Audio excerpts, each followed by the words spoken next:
AITA for making $8 million and using my wife's own prenup against her to leave her with zero? When my fiancé asked me to sign a prenuptial agreement, I thought it was the most awkward conversation we had ever had. But I was not offended. Actually, I understood. Claire came from a wealthy family. Her grandfather had built a large commercial real estate company, and as she had explained to me several times, a significant part of that fortune would end up being her inheritance. I did not have that kind of background. I grew up in a normal family.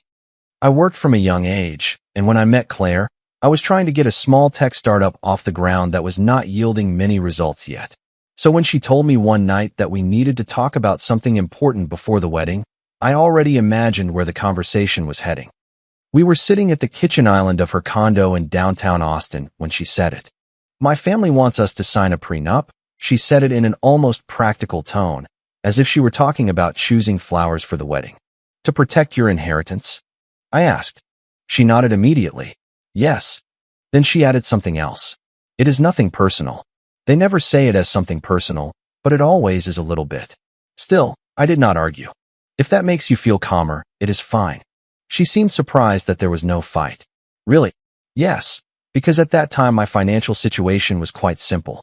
I had my startup, some modest savings, and a considerable amount of uncertainty about the future. She, on the other hand, had an inheritance that was probably worth several million. The prenup seemed logical. A few weeks later, we went to the attorney's office who had prepared the document. The man spoke for almost 20 minutes about clauses, protected assets, separation of property, and other legal terms that I honestly barely heard. My attention was elsewhere. Claire seemed very focused. She asked specific questions, making sure everything was clear.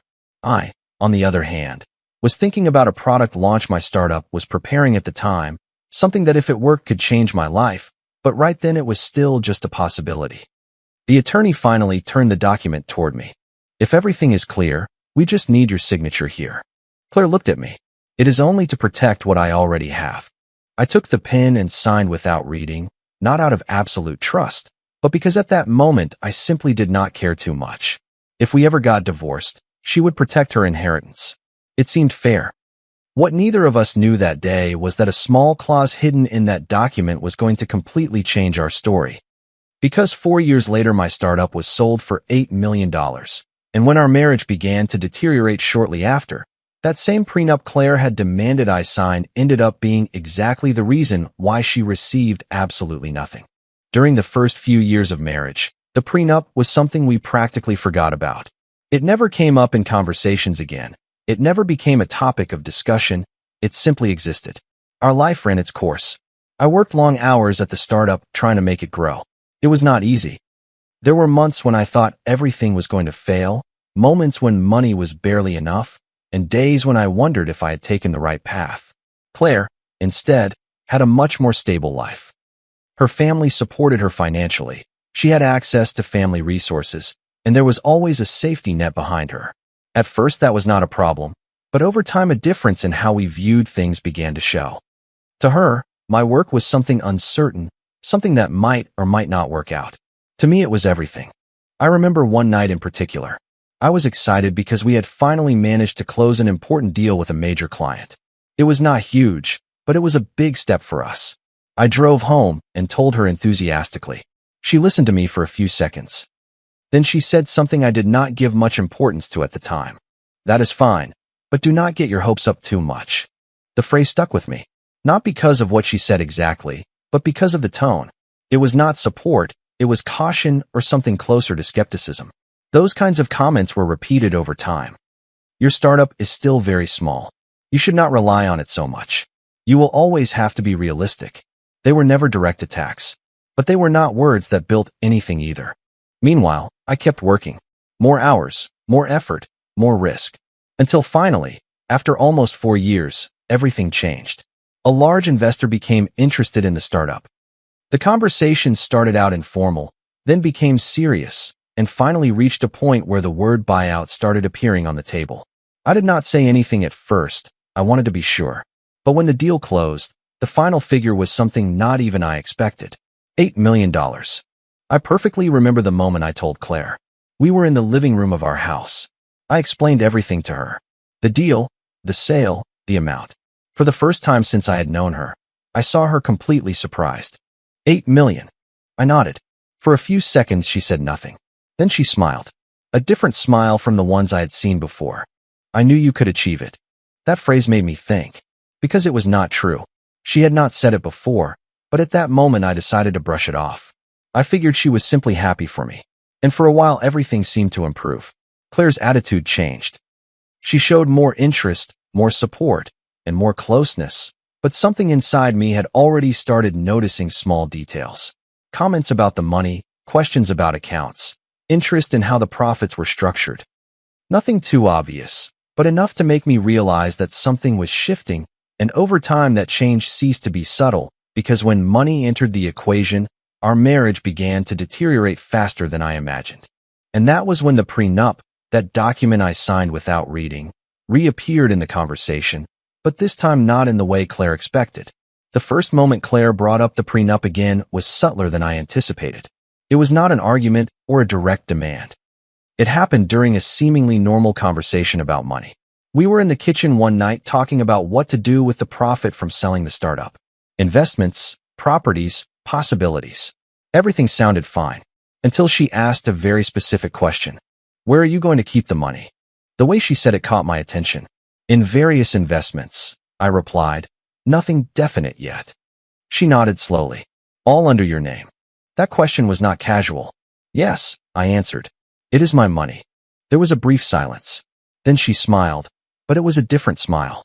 Well, we will see. I said nothing at the time, but that phrase stuck in my mind. We will see. Over the following weeks, the topic began to come up more often. At first they were indirect comments. Now that we are in another stage, we should reorganize our finances. Maybe we should look into how things are distributed for the future. It is important that we are both protected. The word protected struck me as interesting because that very same word had been the reason I signed the prenup in the first place, to protect her, but now it seems she wanted to protect herself from something else.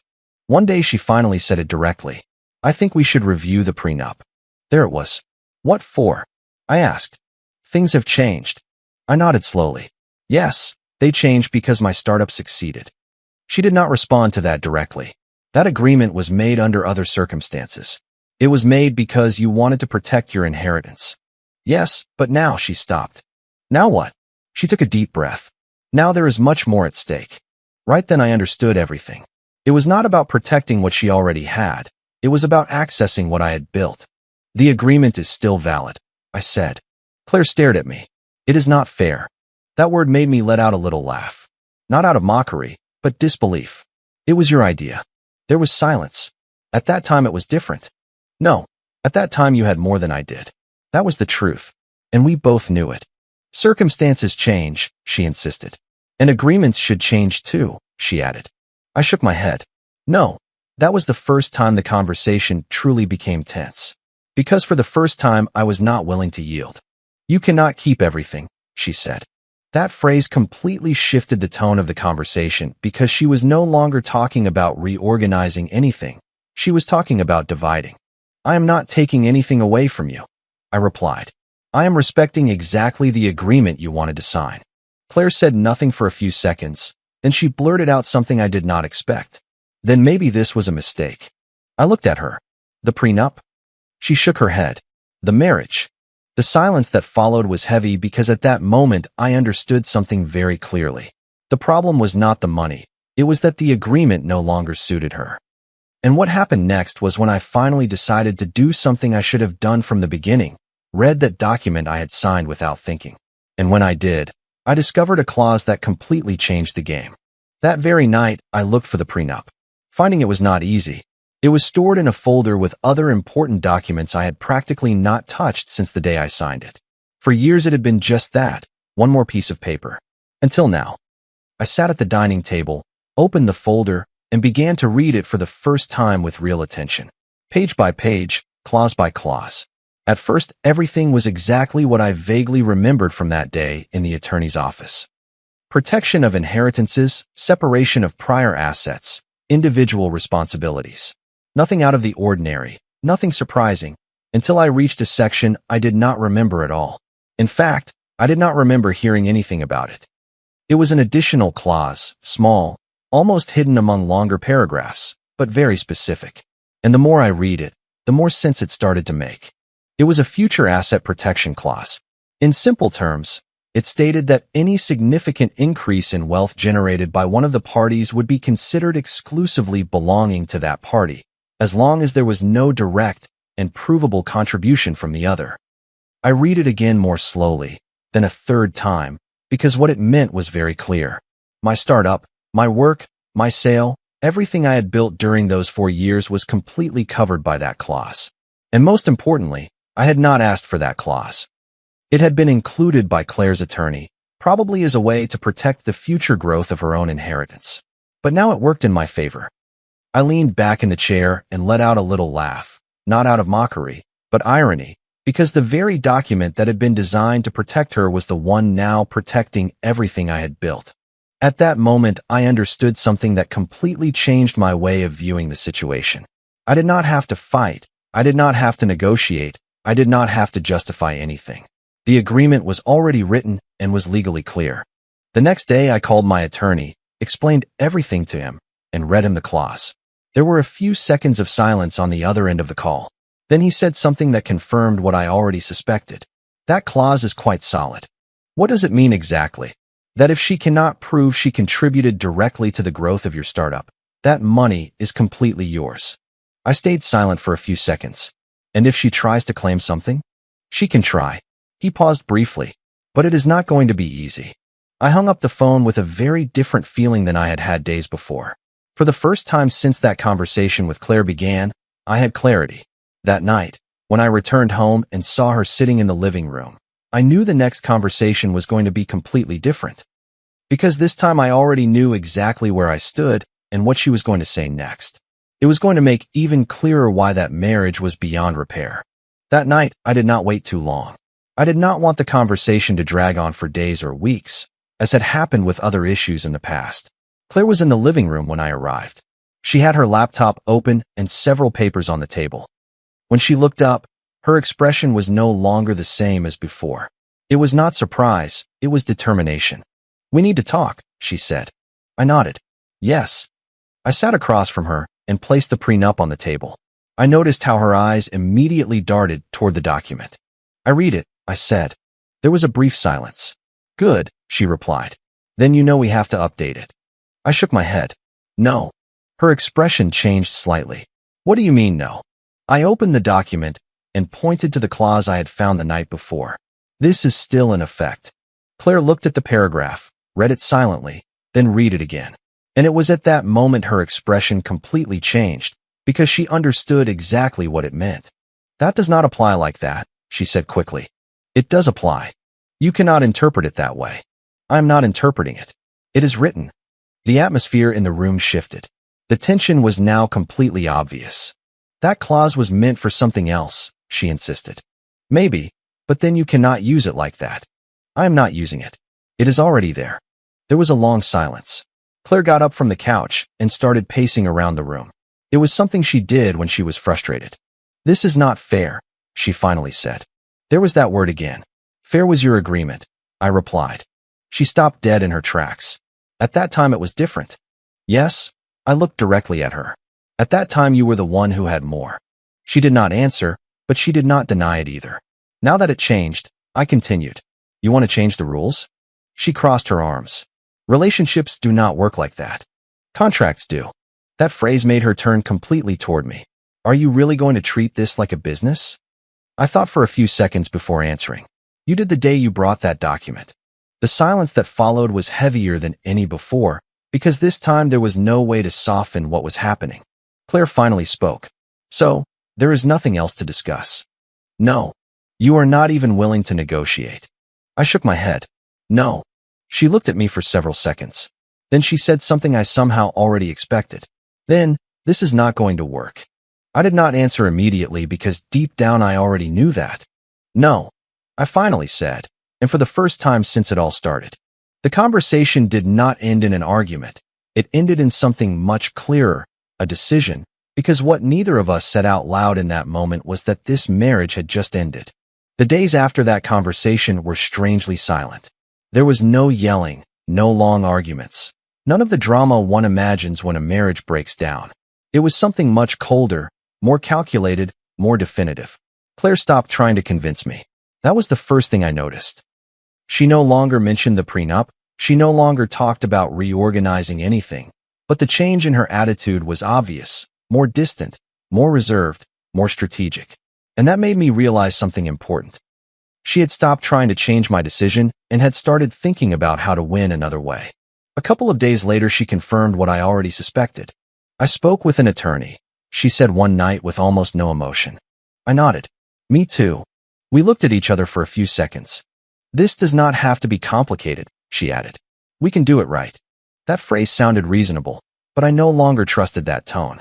It depends on what you call right, on not destroying each other in the process. I did not answer because at that point it was no longer about destroying anything. It was about bringing closure to something that clearly no longer worked. I am going to file for divorce, she finally said. Okay.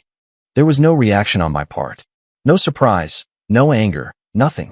And I think that was what affected her the most, because Claire was used to me reacting, arguing, trying to fix things, but not this time. This time I just accepted reality. The silence between us grew heavier. Is that all? She asked. Yes. She frowned slightly. I thought you were at least going to say something else. I looked at her. What do you want me to say? She did not answer. Because there was nothing else to say. The process officially started a few days later. Attorneys, documents, dates, everything moving forward surprisingly fast. But what caught my attention the most was how Claire started to change her strategy, because although she no longer spoke directly to me about the money, her attorney did. They tried to argue that she had contributed indirectly to my success, that the marriage had created an environment that allowed the growth of my startup, that somehow there should be compensation. Nothing aggressive, nothing exaggerated, but clearly an attempt to bypass the clause I had found. When my attorney explained their strategy to me, I only asked one question. Does she have a chance? He shook his head. Not much. He paused. The agreement is quite clear. I felt something I did not expect. It was not relief, it was confirmation, because at that moment I understood that everything happening was not a fight. It was simply the result of decisions we both had made years ago. She wanted that agreement. I signed it without reading it, and now we were both living the consequences. But what happened at the next hearing was the moment when everything stopped being a legal strategy and became completely personal. The hearing did not last more than an hour, but it was enough for everything to become clear once and for all. I entered the courtroom with my attorney without expecting much. For me, it was just another formality in the process, but Claire arrived differently. I do not know if it was the way she walked, her expression, or simply the tension she carried, but you could tell that day was important to her. We sat on opposite sides. We did not even look at each other at first. It was the attorneys who started talking. Claire's attorney presented his argument calmly. He spoke of indirect contributions, of marriage as a unit, of how the economic growth of one could be interpreted as the result of the support of the other. It was a strongly built speech, almost convincing, but there was a problem. The document. When my attorney took the floor, he did not drag it out. He simply pointed out the clause, read it, explained its scope, and then did something that practically shut down everything. Both parties signed this agreement voluntarily, he said. And the clause is explicit regarding the individual ownership of assets generated without provable direct contribution. The judge asked to see the document. He reviewed it for a few minutes in silence. Those minutes felt longer than they were. I could feel the tension in the room. Finally, he looked up. The agreement is clear. That phrase was enough. But the judge continued. There is no evidence presented showing direct contribution to the growth of the business. He paused. Therefore, the assets in question remain as individual property. Silence. A heavy silence, because that was it. There was no argument, no alternative interpretation, no leeway. Claire said nothing at first, but when we walked out of the courtroom was when everything changed. Did you really do this? She said with a mix of disbelief and anger. I stopped. I looked at her. I did not do anything. She shook her head. You know exactly what you did. I signed what you wanted. That made her stay silent for a few seconds. You could have done the right thing. That phrase made me let out a little laugh. The right thing. According to whom? She did not answer right away. According to us. There is no us. That was the first time I said it out loud. And I think that was what hurt her the most. Because arguing over money is one thing. Quite another is accepting that the relationship no longer exists. Claire took a deep breath. You are keeping everything. I stared at her. No, I am keeping what I built. A silence returned, but this time it was not awkward. It was final, because at that moment we both understood there was nothing left to discuss. The divorce was only a matter of time, and what happened next was simply the closure of something that in reality had already ended much earlier. The divorce was finalized a few weeks later, with no more hearings, no more arguments, no unexpected twists, just signatures, documents, and one last meeting where everything was officially over. It was strange. After everything that had happened, I expected to feel something stronger. Anger, sadness, relief. But I did not. It was quieter, as if something that had been broken for a long time finally stopped holding itself together. Claire and I did not speak that last day. There were no emotional goodbyes. There were no attempts to fix anything. Just two people signing the end of a story that, to be honest, had not existed for a long time. Before leaving, she said something. Not angry, not upset, just tired. I never thought it would end like this. I looked at her for a few seconds. Me neither. And it was true. But something else was also true. That many things had led to that point. Not just the money, not just the prenup, but everything that came before. The differences, the ways of seeing life, the small decisions that accumulated end up breaking something bigger. When I walked out of that building, I felt something I had not felt in a long time. It was not victory. It was not satisfaction. It was clarity. Because for years I thought the problem had been the money. Then I thought it had been the prenup. But no, the problem was much simpler. We were never in the same place. We never built from the same foundation. And when things changed, each reacted according to what they had always been. Claire wanted to protect what was hers. I protected what was mine. Simple as that. Over time, I invested the money from the sale, not impulsively, not to prove anything, just to build something stable, something that was truly mine. Sometimes, when I think about everything that happened, I remember that moment in the attorney's office, the pen in my hand, the document in front of me, and how I signed without reading. At that time, I thought it did not matter, and I was right, but not in the way I imagined, because that paper did not define my marriage. It only revealed what was already there. And the most ironic thing of all is that the agreement she wanted to protect her future ended up being exactly what protected mine. Comment. I wanted to share a few thoughts with you after this story. I truly believe that protecting your peace and self-respect should never feel like a selfish act. In any relationship, being honest about boundaries from the beginning can save both people a lot of unnecessary struggle later on. I've learned that real love always includes respecting each person's individual journey and achievements. Taking responsibility for the decisions we make shows real strength and maturity. Sometimes, choosing to walk away with dignity is the kindest thing we can do for ourselves and the other person. Healing doesn't happen overnight, but it truly begins when we stop forcing what no longer feels right. You deserve relationships where both sides feel secure and genuinely valued. Never be afraid to choose your own well-being, even when it's difficult. I hope this encourages you to reflect on what really matters in your life and to always lead with kindness and inner strength. If you liked it, don't forget to leave a comment and support the channel by subscribing. See you in the upcoming stories.